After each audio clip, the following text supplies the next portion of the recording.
Are you actually training every muscle enough each week, or are some muscles getting way more attention than others? It can be surprisingly hard to tell just by looking at your workout routine.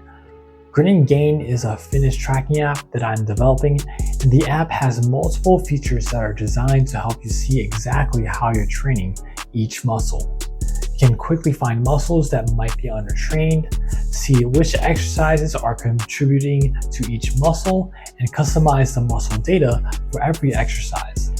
In this video, I'll show you how to use Grin&Gain to keep your training more balanced and make sure you're consistently hitting every muscle. The main feature for tracking muscle imbalances is the muscle diagram. Grin&Gain tracks 3 different measurements for each muscle: the number of sets, training volume, and average strength. You can switch between these measurements to visualize how much work each muscle has received. For tracking whether you're training every muscle consistently, I usually recommend starting with sets because it's the easiest measurement to understand. The more sets you've completed for a muscle, the more that muscle will be highlighted on the diagram. Grin&Gain also separates primary and secondary muscles. A primary muscle counts as 1 full set, and secondary muscles count as half sets. So if you do 4 sets of bench press and chest is listed as a primary muscle, that's 4 sets towards your chest, and if your triceps are listed as a secondary muscle, those 4 sets would count as 2 sets towards your triceps. This gives you a better estimate than simply counting every exercise equally.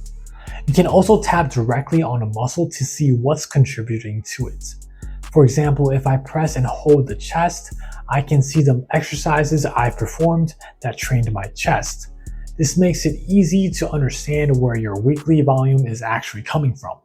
You can also tap the checklist icon to filter exercises by muscle. So if you want to find exercises that target your specific muscle groups, you can filter the exercise list and quickly see your options. This becomes especially useful when you notice that one muscle hasn't received enough work. Grin&Gain also automatically shows you undertrained muscles. These are the muscles with some of the lowest amounts of training during your current week. Instead of having to scan through the entire muscle diagram yourself, you can see a list of areas that might need more attention. You can then select an undertrained muscle and see preset exercises that target that specific muscle. This is especially useful near the end of the week when you want to check whether your training has been balanced. So how much training does each muscle actually need? There's no single number that's going to be perfect for everyone. Your ideal volume depends on things like your training experience, exercise selection, intensity, recovery, and how close you're training to failure. But as a rough starting point, around 6 to 8 challenging sets per muscle per week can be enough for maintaining or making progress for many lifters. For people specifically trying to maximize muscle growth, something around 10 to 20 sets per muscle per week is a commonly used range. But you don't need to blindly chase a certain number. If you're training with high intensity and taking most of your sets close to failure, you may be able to make progress with less volume.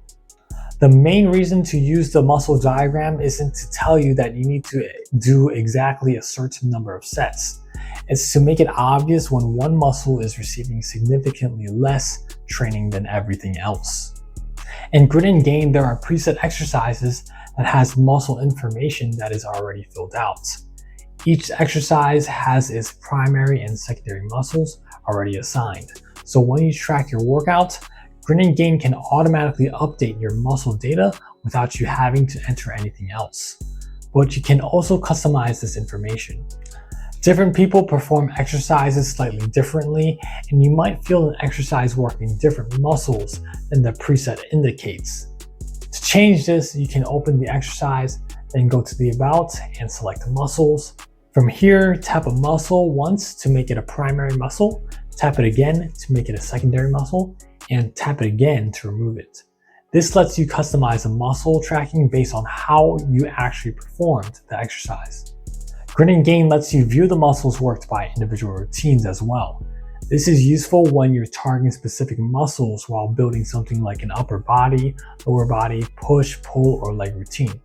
For example, if you're creating a leg workout, you can quickly see whether you're hitting your quads, hamstrings, glutes, and calves instead of accidentally building a workout that's heavily biased towards one area. You can make changes before you even start lifting.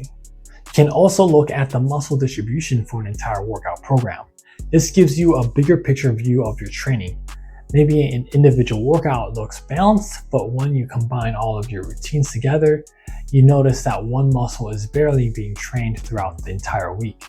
Looking at the program as a whole helps you catch these problems. You can use this to make sure your program covers all of the major muscle groups and that your weekly training is being reasonably balanced. The muscle diagram is also useful if you don't follow a strict routine. If you're freestyling your workouts, you can also view the muscles you're training directly from your workout cue. As you add and complete exercises, you can see which muscles are being worked. So let's say you go halfway throughout your workout and realize you haven't really trained your rear delts. You can use the muscle filter to find the exercises targeting your rear delts and add one directly to the workout. It's also useful when your workout doesn't go according to plan. Maybe a machine is unavailable, maybe you have to skip an exercise, or maybe you simply have more time than expected and want to add some extra work. Instead of guessing what to add, you can check your muscle diagram, find an area that still needs some work, and choose an exercise for it. Now, the main idea is that you should use the muscle diagram at a few different levels. Before your workouts, you can look at your routines and programs to make sure they're designed to train the muscles you want. During your workout, you can use the cue muscle diagram and muscle filters to see what you're training and add exercises when needed. And across the entire week, you can use the muscle diagram and undertrained muscles list to see whether some parts of your body are consistently being neglected. You can also customize the primary and secondary muscles for every exercise so the data better reflects the way you actually train. If you want to try the app yourself, you can download Grin&Gain on the App Store or Google Play and start tracking your workouts and muscle balance. If you want to see more videos like this, feel free to subscribe to the channel. Thanks for watching. I'll see you in the next video.